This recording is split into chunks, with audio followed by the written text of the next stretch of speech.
Hey friends, how's it going? This is Joel back with you with the brothers Heslop. How's it going, brothers? How you doing out there in the Marylandville, in the Texasville? Thankfully, I'm dry. Yes, doing well. You're avoiding any issues out there. That's good. Jeremy, how's Maryland treating you? Doing good. We may get a little bit of rain with Joseph or Jose or whatever his name is coming up here the coast, but I'm just glad it'll avoid Florida. They don't need any more of that stuff, so we'll take it. And Yeah, Texas. whatever we can get. Was that? Oh, yeah, but that's not going anywhere near Texas, though. So Thankfully. yeah, Texas doesn't need it anymore. So I'm glad Irma went up instead of west, because that would have been brutal. Yeah, that would have been rough if it double whammied. Yeah. Well, we got some good stuff. We got a big list today to go through, so we're hoping to crack out some good articles and get some good conversations going. But speaking of good conversations, what kind of AI creations are coming out right now, Jeremy? Yeah, so AI, we've talked about different technologies that have come out in the past, and this particular one is working with images. And I thought this was a pretty cool article. Typically, when you're working with 3D models, you have some kind of depth information, and you're working with, either an IR camera or something that can say, there's some depth there. But these guys at the University of Nottingham and Kingston Universities in the UK came up with a machine learning way of creating 3D models from a 2D image. So here they're showing Barack Obama's a 3D model of his face based on just one of his 2D pictures that's out there. And I guess this is an example, one of the guys that are there. And then, of course, the iconical Zuckerberg Facebook pic there. But the cool thing is that they have a demo that you guys can check out, upload a 2D image and play around with it. So it's pretty cool to go in there and you can click on one of the faces and it'll give you the 3D reconstruction. And when it finishes, going all the way to the end, you'll see the 3D model that it creates from that person, which is really kind of cool. So I'm sure we'll see technologies like this being used for gaming in the future, or maybe future face IDs and things like that. That probably not the best for security, but for the novelty of it, I thought it was a pretty cool example of some tech out there. The question is, can you use that 3D model to unlock your iPhone 10? iPhone 10. No, it will not. Well, I guess that was a good question. We should 3D print one of these. If you like, color. Yeah. Make like a Hollywood mask, out of silicone and stuff. And because they said on the Apple announcement that they use the Hollywood masks, professional done face models to help train and refine Face ID. So you would assume that would work. Or not work because they're so good. Yeah, I'm in. Let's figure it out. It could be. Databases. Yeah, let's try it out. We should do a special edition of Tech Talk next week.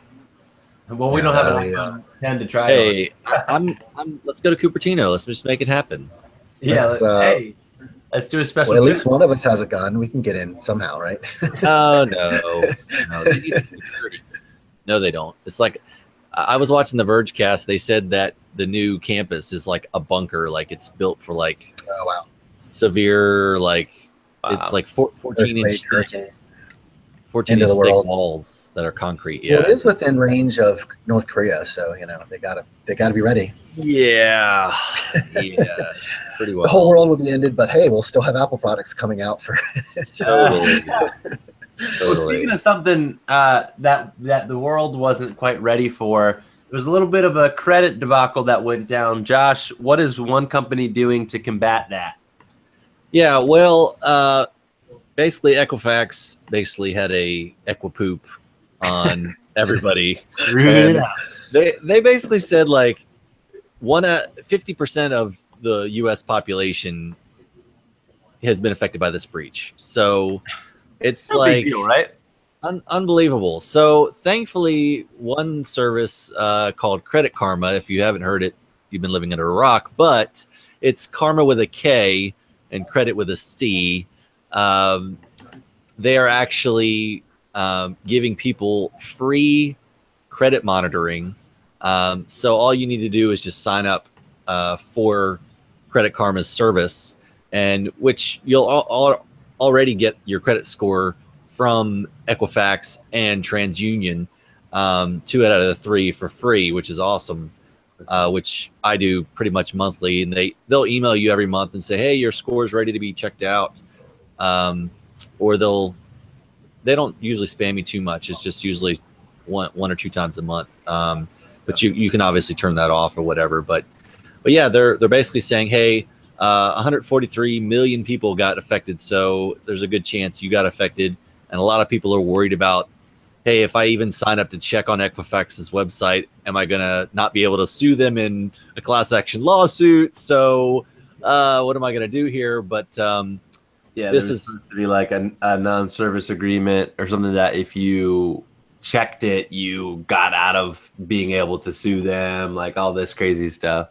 Yeah, definitely. So, but that's basically the gist of it.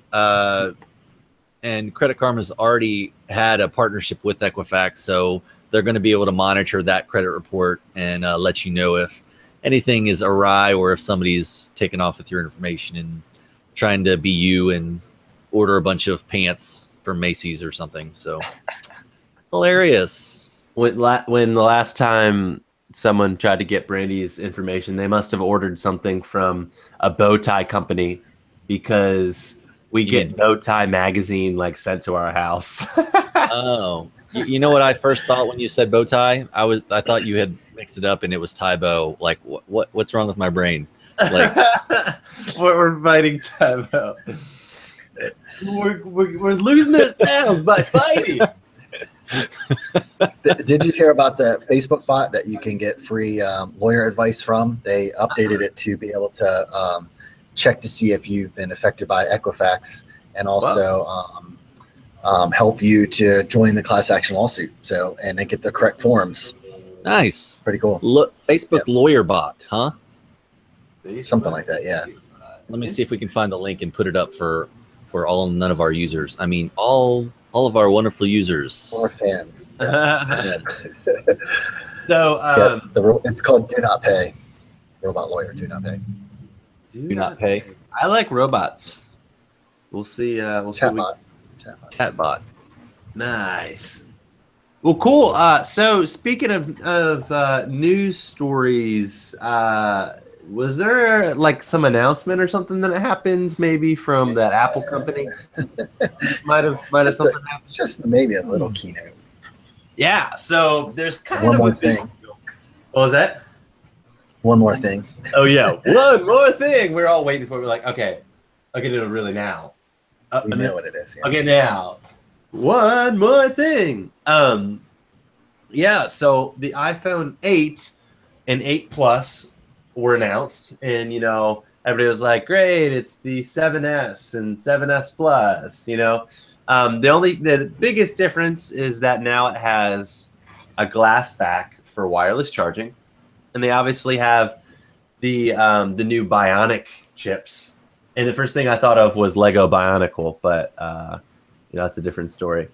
They have the Bionic chip, new cameras, new etc. All the new.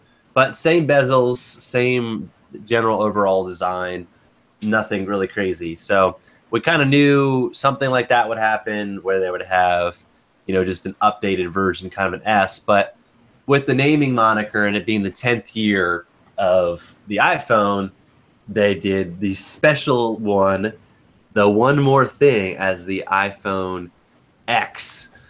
And iPhone 10. It's the 10. It is the 10, I know. But it is the 10. But why did they put X there if it's not the 10? It's just a marketing thing. It's ridiculous. Yeah, they don't want anybody to call it X, but everybody's going to call it X. So let's just get it out there. Embrace it. But wait, is there another X phone? Moto? anyone? I mean, come on now. It's like exactly. They're not Moto cross-branding there at all. Hey. So Yeah. here's some things about the iPhone 10 / it's definitely iPhone X that are pretty exciting here. One of the big things is that that's not so exciting is they took the fingerprint scanner out here, and that's why we were making poking fun at the idea that you can use a facial scan to unlock your iPhone.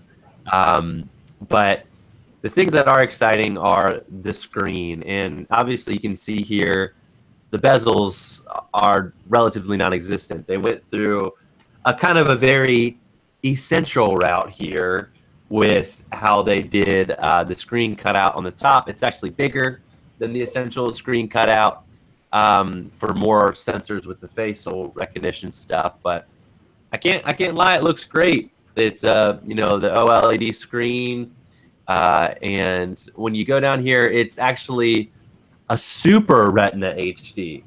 Apple and their naming monikers, but what that's going to come out to is 2436 by 1125 or 458 pixel per inch. So still not a 2K to full 2K display, but it is a lot. It is a higher pixel density.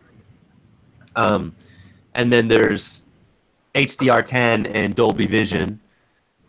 So they're going for the screen capacity there to make it look really good. And they really push that true tone technology. So you're going to get better colors, better picture, and it's going to look clearer overall. So the screen is something big. The Face ID and the sweet Animojis. Animojis, like that just was. I was like, is this real life? This is something that they're pushing. Like they're really excited about Animojis. But I mean, you do you. They know who buys their phones, and it's teenage Girl girls. Squad. Exactly. Exactly.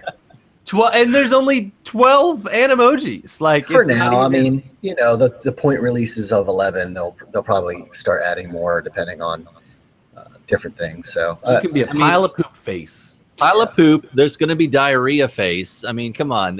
There's just going to be variations. It's going to be great. So then, obviously, the camera. And the thing I thought was crazy is 1080p at 240 frames per second. Yowzers, that's bunkers. There's not. I mean, I was seeing some people post the cheapest phone. The cheapest cinema camera that you can get that does 1080p 240 is a Sony FS5, and that's like $4,000-$5,000. And then 4K at 60, I think they just do 4K video at 60 frames, which is pretty bunkers. The only thing is they never said the bit rate, so this could be like 10 megabytes per second. Yeah. It could be like probably pretty bad. But I mean, if you need a 60 frames to slow down, that's pretty cool. And then this crazy thing is this lighting. So you can change the lighting as a studio light or as like a natural light. Portrait mode. I thought that was pretty crazy that after the fact even, it uses the sensors to affect how the lighting is to draw in that with some crazy software effects. So they're just saving the basically image information using like EXIF data or something like that, and then basically just swapping it after the fact and then saving it as a final version, which that's just it's no big deal. It's camera data software. Oh, it's integrated for the regular user, whereas you can shoot raw photos with the V20, that kind of thing. Right. So so I'm just saying this is built into the software. For the common person, this is going to be quick and easy. Yeah, I could do that with my V20, and I can, offset the light with a raw image. But being able to do it within seconds from your phone and posting it on Instagram, that's going to be a big deal. And another thing is, it's also for the 8 and 8 Plus as well. They're doing the same, basically, isn't the same cameras? The telephoto. No, not the same cameras. The biggest difference is that the iPhone 10 has optical image stabilization on both dual cameras. Both. That's true. Yeah, but they are all 12 megapixel. And the 8 has the stabilization on the one, I think the wide angle, but not on the telephoto. Yes. But they can still do the same trick with using, because the way they do it on the back camera is with the telephoto lens. They get all the background information, and then they use the two cameras to be able to figure out the depth and then do those photo effects. Now the selfie camera will actually uses the IR to get depth information. So it probably will look better to use the portrait mode on the selfie camera than it would actually the back camera. Yeah, and that's what they were talking, that you can do it all right from the selfie camera, which is crazy. Now lastly, things that get crazy is that the pricing. This is where they lost me, because we knew it from the leaks, but the iPhone 8 starts at $700, and then obviously the 8 Plus is going to be higher than that. But the iPhone 10 is $1,000, starting at $99.99, and the 256 model is $1,150. So that's not cheap. There's a bunch of memes going around that are saying, like, what other things can you buy for that? And the biggest tweet right now is you can buy the entire Cracker Barrel menu for like $800. And they said, they're like, make good life choices. Buy Cracker Barrel's menu instead of buying an iPhone. That is funny. Yeah. So but like you're saying, yeah, I mean, it is going to be an expensive phone, and you see the Note 8 pushing the $1,000 barrier and things. 100, yeah. Yeah, and so I mean, but with these phones, if you're going to utilize the technology that's in there, a 4K 1080p 250 frame, if you're going to buy all these separate things, computer in your pocket plus a phone in your pocket plus a Bluetooth device, a music device, an editing device, and everything else, to me it's justifiable because I'm going to use it, being a tech person or a media person or somebody that's going to run their whole business or something along that. It's a luxury item for anybody else. That's and you got to think you can buy the baseline MacBook Pro for what, $1,100. So and that has 256 gigs of SSD. So does the iPhone have any docks like the Samsung has their docks that are actually made by Samsung, like the DeX, where you can actually plug in you can get a Bluetooth keyboard, you can get a Bluetooth. You can't really get a Bluetooth mouse for an iPhone. No, they don't have any software set up to be a virtual PC. No. Not like the Samsung, but yes, you can do a keyboard, and people do keyboard and mice for an iPad, and then you can hook up an HDMI adapter plug and kind of make it into a desktop setup. Well, that's for an iPad, but you can't do it for an iPhone, though. Can you hook up an iPhone to same thing. Okay. Same thing. Yeah. Okay. Yeah. Because, I mean, like, if somebody wanted to leverage their phone as their one device, I mean, it's absurd, but, people, they're trying to leverage that for the average user. Oh, you just do email? Oh, you just, watch Netflix? Mm-hmm. Well, hook up your Samsung Note or Samsung S8, whatever. I mean, I think that's kind of smart if one person wants to buy one thing, but is Apple going to be doing no interest financing if you buy the iPhone 10? I mean, are they going to be doing something crazy like that, or just pay $40 or $50 a month and get yourself? I'm sure they'll have their 2 year thing, or their 1 year a 2 year program that you can pay for it. Yeah, or their 1 year upgrade program where you pay a little bit higher amount than the iPhone 8, and you can get their latest flagship every year type thing. I'm sure they'll have that, because I mean they have it for the 8, so I don't imagine why they wouldn't have it for the 10. Yeah, but so we'll see. The iPad, they just recently added with the new update some things to make it more productive with like a file management, like an Explorer type thing, as well as a bigger dock. I'll be interested to see now that they upped the size of the screen to 5.8 inches instead of 5.5. if they'll add some more better multitasking, implementations on here. I don't know. We'll see. That could be something that they add or work on, but it's hard to justify that being your only device. I mean, even the Samsung DeX, like, it's good, but it's not smooth yet. So you're not going to. It's not made for super multitasking or anything like that. I mean, they've done reviews so far. It cracked me up when they were a big key point of their presentation for the Samsung DeX is that you can drag and drop a file from one window into an email. They're like, this is awesome. And we're like, when did we do that? Like 1998 or something like that? You could, Windows 3.1. Yeah, right. How long ago in the 90s or 80s did we able to drag and drop things in the email? So, I mean, it's cool. Like, that's exciting for it, but it's got a long ways to go for it to be a viable source for you to use just one or two devices. But I mean, how easy is that to do when you have it in your phone? Like, you go to your file explorer if you're on Android, and you can copy something, and then you can attach it to an email, no problem. Yeah. So it's not reinventing the wheel. It's a bigger deal for the iPad because they don't have a file explorer. So, I mean, they do now. They do now. iOS 11, they just came out with it. Woo! That's what I'm saying. Like, it's a big deal. Well, they technically have in 10.2 or 3. They have the cloud browser, whatever, that you can alternatively install. It's not in there by default, but you can have mail up in the iPad and have your Pages document or whatever, and then just drag and drop onto the email. With the multitasking, they have that either starting in 11 or. But I don't have a good enough iPad to do that. But my iPad Air can do it. Gen 1 can still do it. Yay. I'm gonna have to. I have a 3.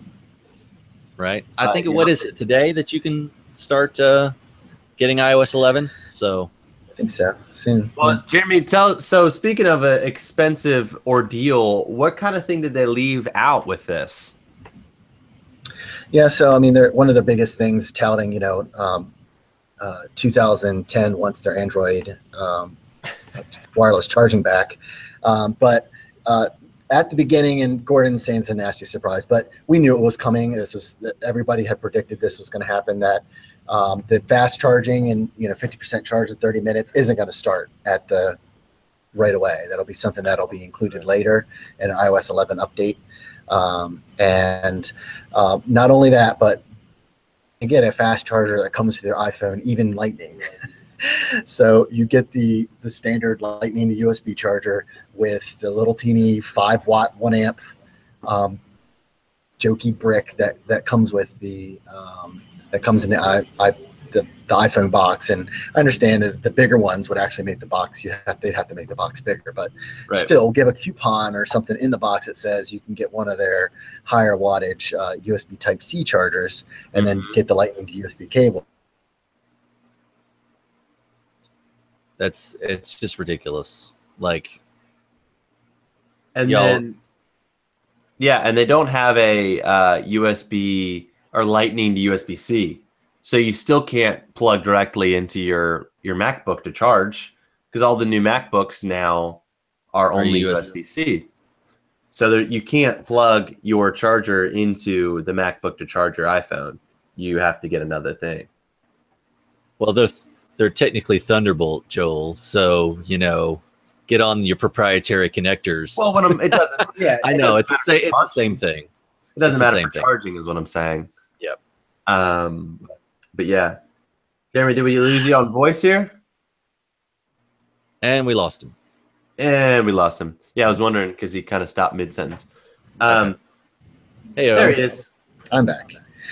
So where did I stop? The Air Power Mat. Will give you fast charging, but who knows if third-party vendors will get Air Power not right away. So Anchor, all those guys, Aukey, they're gonna jump on the bandwagon. The best accessory for the iPhone 10 will be the Samsung fast charger. Totally, it's gonna be hilarious. Once they enable it in software. So right now true. it won't do it right out of the box. So we'll have to wait and see. And it's still, I mean, you're still buying a Samsung product when you buy the iPhone 10 anyway, because it's their screen. And the screen, yeah. Yeah. I wonder how much of a premium for that $6,000-7,000 is the screen there. So yeah. or there's no OLED in the 8 and 8 Plus. No, from what those are CRT. Okay, so those are still yeah. Gotcha. The old LEDs. LCDs, right. Yep. Oh, yep. So the only the 10 will have the OLED. Crazy. Right. Well, speaking of high prices and craziness, what's happening with AMD? This is nuts. This is hilarious. So basically, with all the cryptocurrency happening and GPU prices, AMD is unfortunately, I'm sure they had like an automated, partnership with Best Buy, and they're just, automatically, their AMD gaming Twitter account basically put out a tweet. And let me see if it's right here. Okay. Need a GPU? Grab this XFX Play Hard RX 570 from Best Buy for only $279 and get Quake Champions pack for free. And then they do it again. Good news. Our Radeon RX is saying the same thing. Great price. It's $100 more. It's supposed to be $179. So they're basically telling people it's a great deal at $100 extra than what we made it for.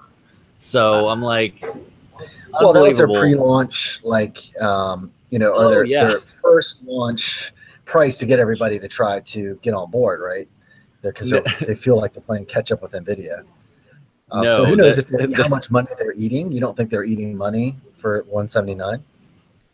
Oh, I'm sure they might be eating money for that little money for a graphics card, but at the same time, they're telling people, they're not getting that extra $100. They're not. They just want you to buy their card because obviously they want to make their money at least back from the manufacturer, or whatever that's selling it. But it's just wild. So I understand what they're trying to do, but it definitely was a marketing faux pas. I mean, to offer something at a price and then basically add $100 just kind of willy nilly, just because we're 6 months out from our launch date. Now you'll get to pay $100 more. Should have bought it 6 months ago. And that's an old car. I mean, well, the 570 is new. I thought it was the 470. It's actually the 570. It is the newer model, but still, it's wild. I can't. And Apple did the same thing with their first iPhone, where they sold it for more expensive, but then they went cheaper, and then they just refunded the people. At least do it that way, right? They said you gotta, the first iPhone. Yeah, I was talking to my coworker the other day. He's like, man, we were looking at the iPhone 10, and he was like, man, I remember I paid almost $1,000 for mine, and I was like, well, you paid the I didn't say idiot tax, but basically the first adopters tax to get the first of something. I mean, think about Apple's always been expensive. Their pricing model, pricing structure's always been crazy. So it's just you're paying your Apple tax. It is what it is. AMD has always been been seen as the budget option. Now that they come out with some decent hardware, they try to get people on board, getting them used to doing everything. And then they like, oh, we're having early, discounts to all of our exclusive providers like Best Buy. And then they say, well, that $100 discount's going away. It just seems like you were saying with the Bitcoin mining, like they're just trying to, it's a lot of, it's bad timing, because now they just think everybody just thinks they're price gouging. Exactly. It's unfortunate. It's too bad. Not that $279 is super expensive for a decent card. So yeah, but that's it's basically cheaper than Nvidia.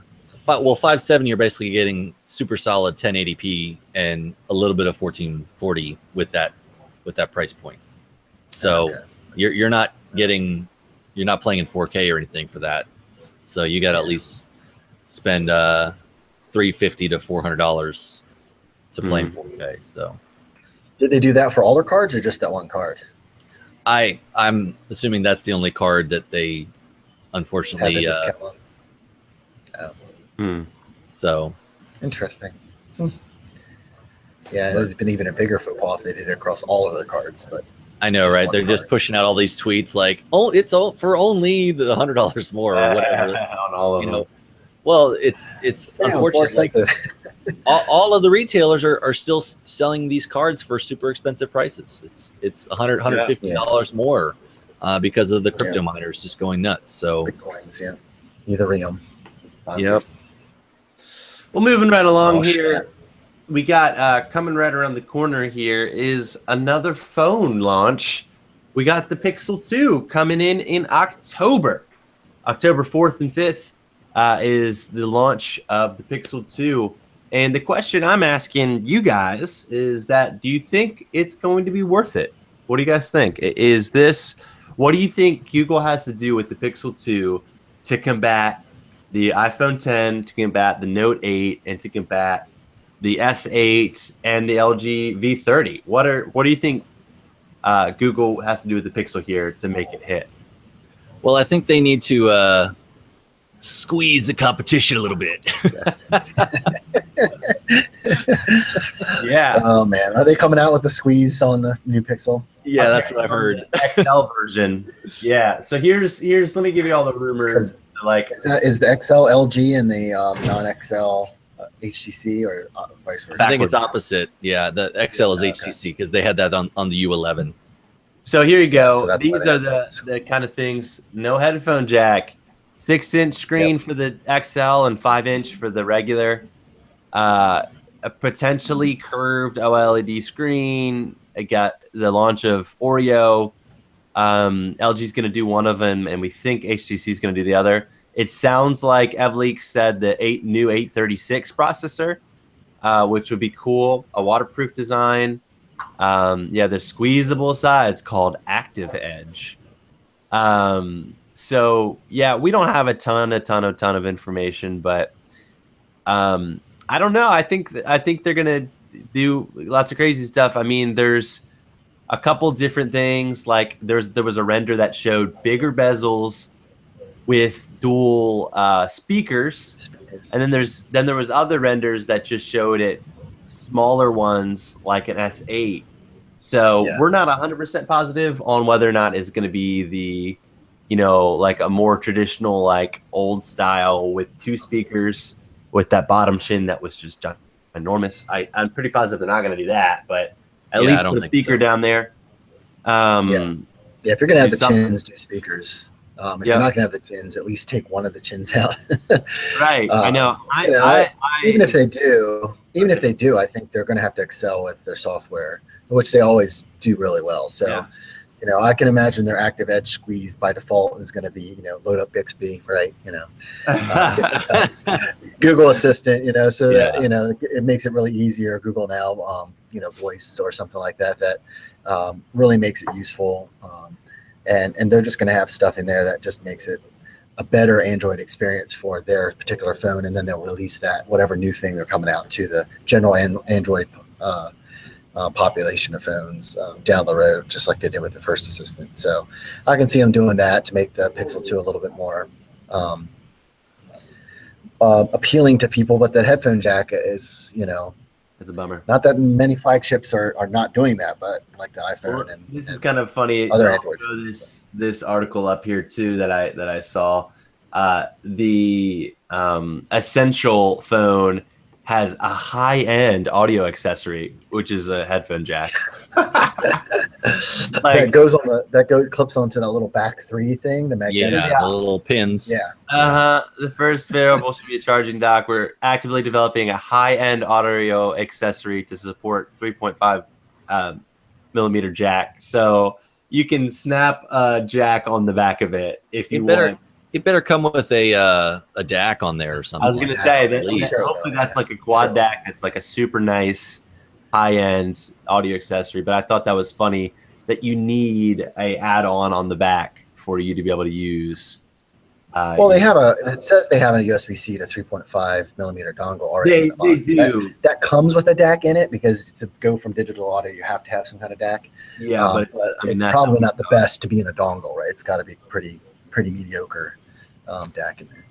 So there is a guy on YouTube. His YouTube name is called Strange Parts. I don't know if we talked about it yet or not, but I'll throw the link on here. The video is called "Bringing Back the iPhone Headphone Jack in China." So he actually does it. He does it on an iPhone 7. He buys the iPhone 7 used, and then he actually builds a little logic board, Arduino board, and makes it so that he has a switching.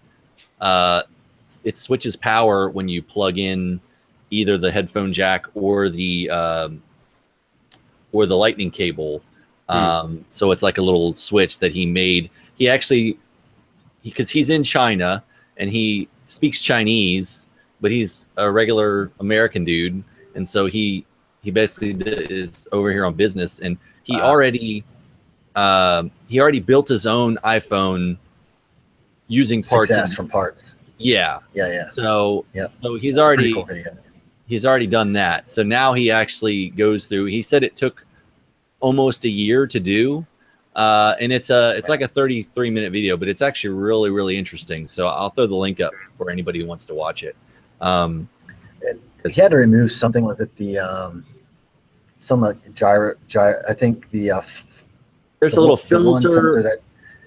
Well, it was just like it tells you how many steps you are. Altimeter. Yeah. So or how high you are. So so it's like you have to remove that chip to be able to put this one in. But hey, some people don't care about that. They don't care how many flights of steps they've walked. He wanted an headphone jack. He wanted it back. So he said he's actually going to offer the design of the board for people to buy if they want to do it themselves, which is very benevolent of him. And he's like, I want to pass on the knowledge. Cool. And he's like, hey, Apple, I showed you could do it. Why don't we do this? So yeah, that I don't know if that'll work, but at least he'll tell them. I'm sure they could do it if they wanted to. Yeah. Well, and lastly with the Pixel is, I mean, they're not giving into the dual camera hype as far as I can tell. It's just a single camera. I mean, if it's great and it's going to function well and it has good low light is what it's seemingly touting, I don't have any issue with that. I mean, I enjoy a wide angle lens or, a telephoto, however you want to do it. But we'll see. They've been doing a strong camera on the last Pixel. So I've got a feeling this is going to be a great camera. It might just not get as many people turning heads to look at it because it's not the hype. It's not the big new thing with dual cameras. But we'll see. Either way, I'll be tuned in October to see, what kind of action Pixel's going to bring us with the Pixel 2 here. I'm excited. Yeah, I know a lot of my staff are looking at the Pixel 2, not only for the Pixel itself, but the potential of the Pixel 1 going down in price. So yeah. How low did it go down, Jeremy? So Newegg has already been putting out the Pixel and Pixel XL phones for a 140 and 220 respectively discount. So instead of, like, if you buy from Google, you'll get it for $749 or $869. But if you go to Newegg right now, you can get the Pixel for $609.99 or $649.99. So that's pretty decent prices for the 120 gig. It's still going to come down. Oh yeah, I'm sure you can get them for probably $550, maybe $509, something like that. When just wait till Black Friday. I mean, I don't think there's going to be a specific Black Friday deal, but at that point, Pixel 2 should be. They're going to be. Some are going to be on the shelves, and you'll be able to pick them up for really cheap at the end of the year. But for those people who can't wait, this is a decent option because now you're not paying. I know a lot of people are waiting for the Pixel 2 to come out to get the cheaper Pixel price. So there you go. And once they get the new Pixel 2, they're going to be like, hey, I got this paperweight. And I would be checking Swappa and eBay, Yeah, the refurbs are going to be coming out in droves for sure. I think so. And look at those bezels. But you know what? Hey, you want a cheap road to Oreo? That's your cheapest road right there, man. There you go. So and still a really good camera and good advice. Yeah, silky smooth software experience. So yeah, definitely. Wasn't there a camera that was a single camera that had analog zoom built into it, like a camera phone camera? I thought came out on a flagship recently or something. I know. I remember seeing something like that. There have been a couple, like Samsung made an actual point and shoot camera that had Android built in on the back. Yeah. That also could make phone calls, but it wasn't exactly the other way around. I know that Moto had the Hasselblad mod for the Z. Yeah, those were the mods, right? I thought I saw some kind of like analog shifting with like gel inside of the camera or something like that. I thought I don't know about that. Yeah, I haven't heard of that, but something along those lines. But right, I'm sure Sony has something. We're just gonna find it. Josh, what kind of things are happening with crypto miners right now? Yeah, on the tails of my last article about the AMD cards, it's kind of funny. If you live close to well, you can see this online on Micro Center's website. This was from PCGamer.com. So if you want to buy 3 or more graphics cards, they're going to charge you $10,000. So right here on their on Micro Center's website, you want to buy the RX 580, which they're charging $350 for it, where it's only a $250 card, so it's $100 over. But if you want to buy 3, it's $10,000 each. So that's bonkers. Oh man, it's crazy time we live in, friends. Crazy time we live in. Yeah. So did you guys see the Barnacules Nerdgasm mining box that was given to him? With like 11 GPUs in it or something like that. What? That's crazy. Yeah, so, it was one of the bigger manufacturer companies that build machines. Let me find it real quick and I'll tell you who it is. Gave him 8 NVIDIA GPUs, 2 Xeon rack mount crypto video rendering server for him to do Ethereum. Puget Systems. Oh yeah, so, he actually he's got a partnership with them. Like one of his last builds was Puget. So they do. But they 8 NVIDIA GPUs. I mean, it's basically a server rack box. I mean, this thing was like crazy. Yeah. That's awesome. Well, Josh, Jamie, you got anything new to tell the friends about? Well, we've dried out from Hurricane Harvey and basically going to start ramping up some videos again here while I'm not playing Destiny 2, which it's hard right now because new games, but always coming out. And but I've got a couple of keyboard reviews in the pipeline here, and I'm going to try out some more games. I'm definitely going to try out Destiny 2 on the PC on the Surface Pro i7 model. That's going to be hilarious. I want to see how well it scales on the PC. That's going to be very interesting to see. But that maybe will we be should do a Fortnite Battle Royale video. That would be fun. I actually did play Fortnite on my Surface Pro already, personally, but I haven't made a video about it yet. So now that the Battle Royale has come out. So the game Fortnite that we play, Jeremy, they added a Battle Royale version, which is basically just PlayerUnknown's Battleground. But instead of it being like dark and, kind of tense, it's in the art style of Fortnite. And if like someone's shooting at you, you can just start building a fort.